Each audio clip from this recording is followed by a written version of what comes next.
Good morning. This is Cindy, and today I'm going to give you a quick little tour of my tiny little craft room. So, on the door is hanging the towel and the washcloth that I use all the time for cleaning my stamps, cleaning up glue spills, and whatnot. I am actually coming into the room to my two windows. I have these two beautiful windows that give me lots and lots of light. That stained glass piece was one that was done by my husband. Both of the stained glass pieces in the windows, actually.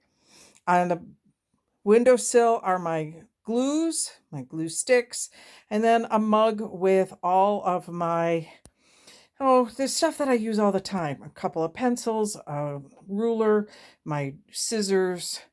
This is just kind of my everyday. And lest you think I'm reaching for that, my chair is usually right here. And so, the chair's there, glue's there. It's just everything's within easy reach. On the table itself, I have a project that is currently in progress. It's one of my little mini journals that I'm working on. It's the Goth one. And I tried something really cool recently, and I unfortunately double printed, but that's okay. You can see it if I put it there. I printed black and white, actually, that black and white print on here on black paper, and I like how it came out. So I think I'm going to do something with that. It'll be fun to play with. On the table itself, you'll see that there is a ironing board, a little travel ironing board, and it was an extra. It was a prop that was used in one of my husband's shows, and he said, "I don't know what I'm going to do with this," and I said, "Oh, I know, I'll take it." And so I put it underneath the wire rack that I had been using. So now I have two shelves on my table. There's my camera mount. It does sometimes tend to bounce if I hit it, which I tend to do when I'm grabbing my glue or a pencil. So I apologize for when that happens. The room has a green carpet, and so, oops, sorry, there's green glass in the window. Coming over, we have a set of drawers here that are filled with pieces of projects. And then down below, there is my bin of tissue paper. And underneath that, there's all my coffee stained paper down in the two bins down below. Up above it, this is a great place for washi. I use these bins, and I have a lot of washi, believe me. And I have two bins. I have some more that don't fit in these bins, but I've debated about getting a third bin. I'm trying to keep my clutter down, however, so I'm thinking I just need to use it up. But those are actually I got those at Michael's, and those are bead containers, and I just use them for my washies, which fit in there just quite nicely. Over here, I have hanging up on a rack, there's my triangles and my half circle, and there's, I think, another ruler up there. And my family at Planet Hollywood. And then this wire rack, which is actually for a shower. It's a shower caddy. And we used it as a shower caddy for a while, but then we changed things up and I didn't need to use it anymore. So now it holds these little boxes that have in it these are just extra tags and whatnot that I have made that are waiting for a home. Over here, there are book pages that have already been folded into pockets. I have another one of these boxes that will eventually hold all of these already pre-folded pockets that will go onto pages. So that's all set there. The other box that's like this is not quite empty yet, and when it's empty, I will be covering it. Like, I will cover both that one and the new one, like the two that are there. Okay, you notice that this particular room has this kind of setback. This was never a closet. This was just a small room that at one time had wallpaper on it from the 1920s, maybe the 1930s, with little kids and sheep and whatnot. It was very pastoral. But it had been wallpapered. The walls had been wallpapered probably 3 times, maybe 4. And when I went to redo the room, I scraped and I scraped and I scraped. And then eventually I ended up putting wallpaper back on the wall because I couldn't get it smooth. There was so much wallpaper and so much glue.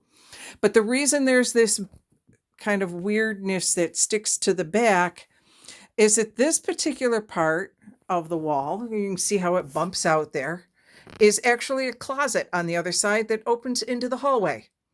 They wanted a closet for the hallway, and so of course they took it out of the tiniest room in the house. This is this is a Queen Anne Victorian. It was built in the 1890s and has been refurbished many times.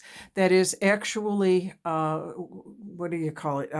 Paneling, wood paneling on the walls that we have painted. I will show you the ceiling. It looks like it's a cracked ceiling. It is not. It looks stained. That is not from anything other than the fact that there are 2 layers of wallpaper on the ceiling. Oh my God, I got so tired of trying to take it off. You can see a little bit there. You can see the ceiling where it's cracked and fallen in. I should probably redo it again. But in order to do that, I have to empty my craft room. And as you can see, that's not happening anytime soon. So I have over here a set of shelves, and on the shelves are all sorts of things. Up on the top shelf are all of my fasteners. There are brads, there are paper clips. You can see that I like to use older containers, reduce, reuse, recycle. Here is, in this particular bin, there are a couple of small paper pads as well as my bingo daubers, and then my stamp pads little stamp pads are here, and of course you got the little daubers there. In the back there are all sorts of little things that labels, and I can move over because I'm getting a glare there. Labels and banners, extra little scraps, that sort of thing. In my little mug here, I just got all of these. So I've got paper clips, and this was a Dollar Tree find. So I've got all of those, my twines, my paper. These are just regular size for staplers. I do have a long-handled stapler that tucks in over here. So when you see me going to get my long-handled stapler, this is where I'm grabbing it from. All the books that I'm tearing apart. You've heard me talk about my Altoid tins and how I use the Altoid tins. And I have lots of them. I have an empty one that needs using at the moment.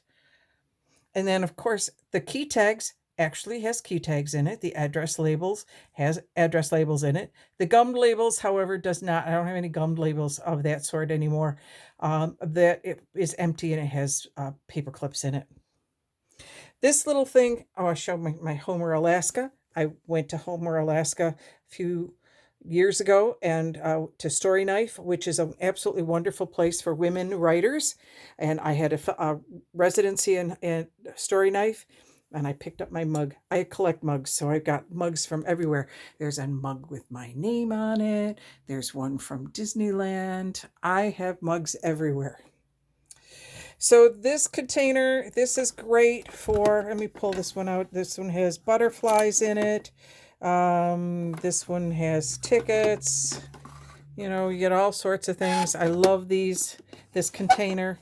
It's old. It's from the 60s. It was my mom's. I have another one just like it, but I'm using it for like bobby pins and stuff. So all of that. This is an empty Altoids container. I'm going to step back here a little bit.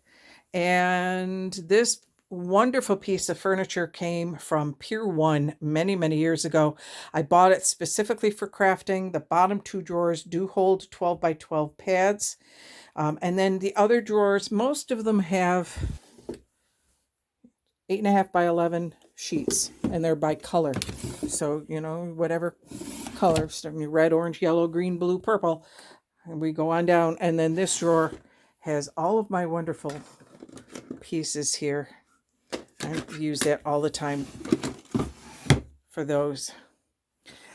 Some project containers over here, and then this particular piece, I love this. This is an old dry sink that's been in my family for generations. My mom took it. It was painted white. My mom refinished it years and years ago, and then I have now inherited it.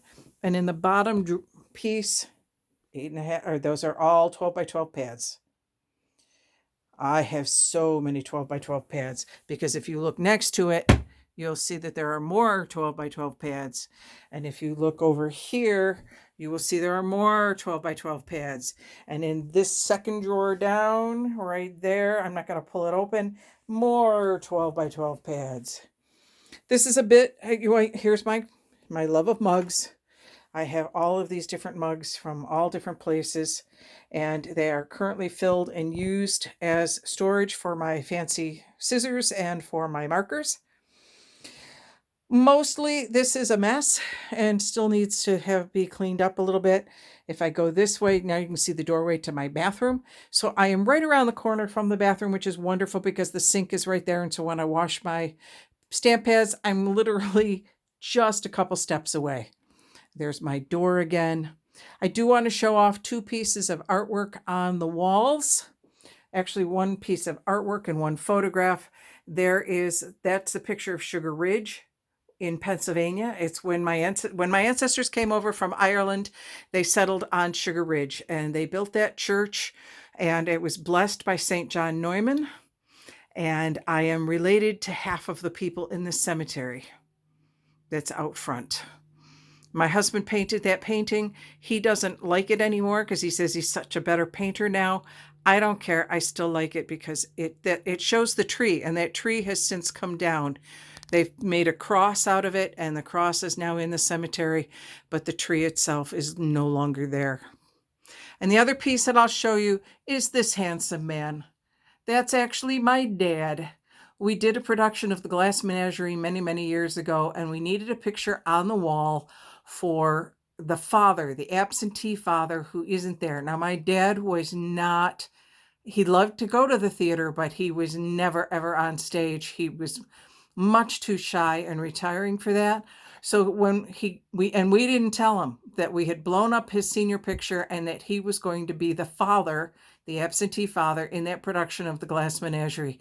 And when he came to the show and the curtain opened and he saw his picture there, he started to laugh, and he was tickled that he actually has now had a stage debut. So there you go, Dad. All right. So this is my craft room. It is very small. I'm coming back here to the door. From the door to the windows is 8 feet. From the window to the bump out is 7 feet. It is very small. I could sit in my chair and grab these things right behind me. I can sit in my chair and everything else is a step away. So if you liked this video, sorry about somebody's out there beeping their horn. Oh, it's a train. Train's going by. Sorry about that. We're only a block away from the train tracks here. If you like this video, please make sure you hit subscribe. And I will put links for my Etsy shop. And although that particular journal, this is a little goth journal, will not be on the Etsy shop if I don't sell it at the Memorial Day Festival, I will be, in fact, putting it up on Etsy. But in the meantime, I'm just going to be playing with that and see what happens. All right. I guess this is my room, and this is Cindy signing off.